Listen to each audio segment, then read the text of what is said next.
Hola millennials y centennials, bienvenidos a un nuevo video acerca de la descripción de la economía colonial en Colombia. Continuando con este importante tema que cabe resaltar, que es la base de todo lo que fue la colonia en Colombia, es importante que entendamos que se lleva a cabo durante el siglo XVI. Bueno, la economía en la colonia tiene unas características supremamente importantes que son las siguientes. Entonces, se llevó a cabo como una economía del rescate. Esa economía del rescate la llevó a cabo la autoridad suprema de la época, que fue la corona española. La corona española le denominó esta economía como economía del rescate porque era netamente agrícola. Ahorita vamos a ver cuáles fueron algunos de los productos que se cultivaron con mayor relevancia. Entonces, si era una economía de rescate, también era una economía extractiva, lo que les contaba anteriormente. O sea, era todo lo que se pudiera extraer de la tierra.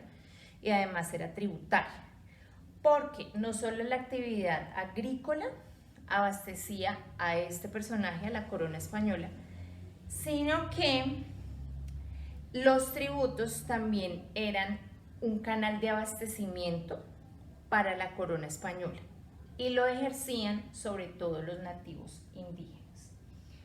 Bueno, teniendo en claro estos aspectos o teniendo claros estos aspectos, es importante seguir caracterizando a este importante aspecto de la colonia. Bueno, pasando a la parte agrícola y de esa economía extractiva, entonces la agricultura seguía siendo principalmente del maíz y de la yuca, pero entonces también se habló de una economía de sustitución. Esa economía de sustitución, pues como su nombre lo indica, fue reemplazada por otros productos importantes que fueron estos. Entonces, dentro de ellos pues estaban los metales preciosos, que fueron el oro y la plata.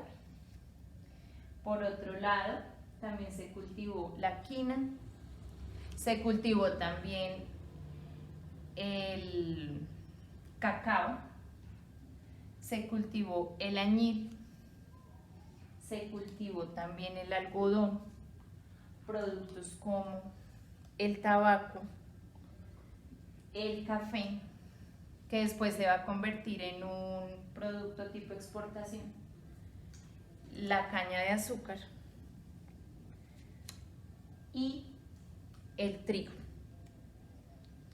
Entonces, socialmente, esta economía agrícola y de sustitución tuvo una repercusión grandísima y fue el despoblamiento de los nativos, es decir, que la población indígena disminuyó notablemente porque su base alimenticia ya no era el maíz, sino tuvo que ser otros productos.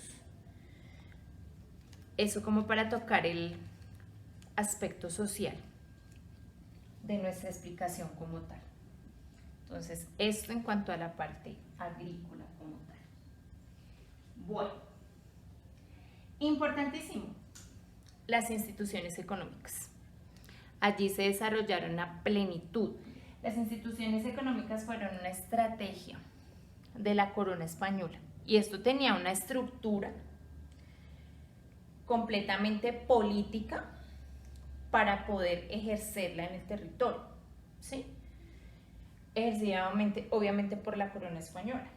Entonces, estas instituciones económicas tuvieron una clasificación importante que fueron las siguientes. Entonces, por un lado, se llevó a cabo la mita, la encomienda, el resguardo de la esclavitud, al igual que la hacienda y el porteo, al igual que la arriería, sobre todo en la parte de lo que hoy es Antioquia, como medio de transporte. Entonces, ¿en qué consistía la mita? La mita consistió en que se debía mantener cierto número de trabajadores en la agricultura. Esos trabajadores son mitayos, así se les denomina, debían ser nativos indígenas, ¿sí? La encomienda, por su parte, estaba a cargo del encomendero. Entonces, ¿el encomendero quién era? El encomendero era un español que estaba encargado de estas dos labores, de la educación y evangelización, ¿sí? Básicamente eso es lo que va a hacer el encomendero. Educación y evangelización ¿de quién? Pues de los nativos indígenas, sobre todo. El resguardo, al igual que en la actualidad, corresponde a los territorios otorgados para que vivieran los indígenas, y la esclavitud la ejercieron después las comunidades negras, traídas de África. La hacienda. Entonces, en la hacienda se solía ejercer todas estas instituciones mencionadas: la mita, la encomienda, el resguardo. La esclavitud se ejercía en las minas, cabe aclararlo, y el porteo era un medio de transporte que ejercían los indígenas. Era muy parecido a lo que hoy hacen los silleteros. Entonces era como un medio de transporte humano para llevar diferentes cosas, lo ejercían los nativos.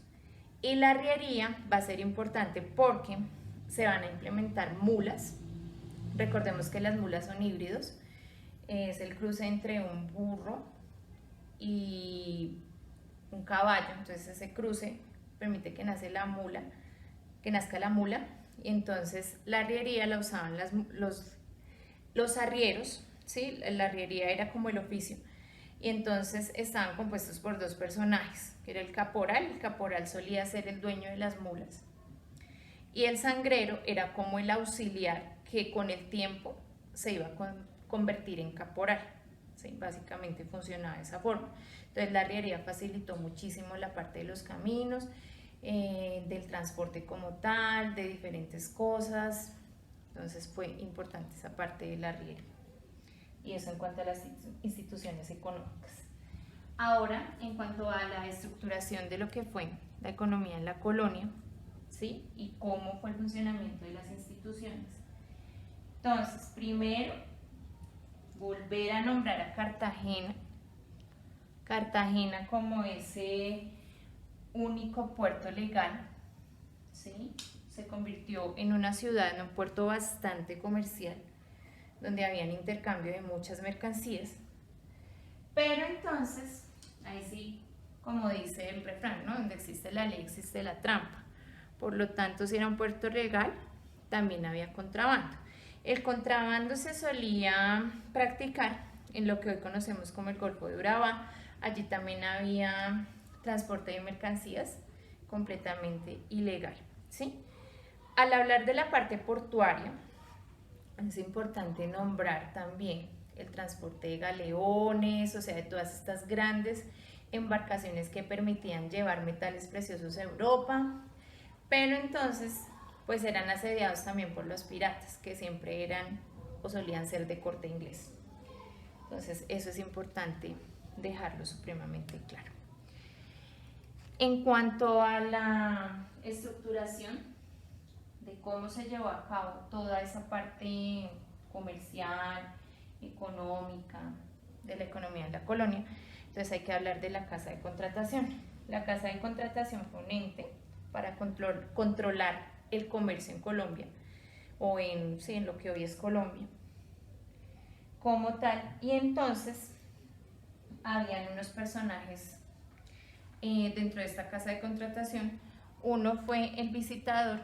Entonces el visitador ejercía como tal el establecimiento de las tasas de tributo en las comunidades encomendadas, ¿sí? Entonces controlaba al encomendero como tal. Y otro de los personajes importantes va a ser el corregidor. El corregidor se convirtió en un tutor para los indios.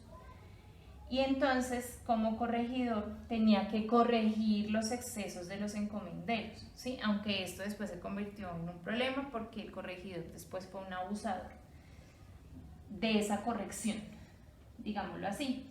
Y además tenía otra función y era hacer cumplir las leyes de las Indias. ¿Listo? Básicamente esa era la estructuración, estaba muy enlazada con la parte política.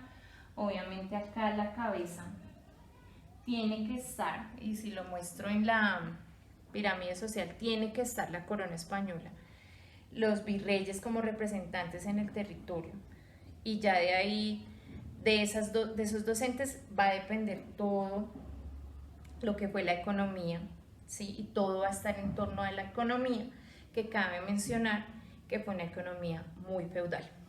Gracias millennials y centennials por hacerse partícipes una vez más de nuestros videos.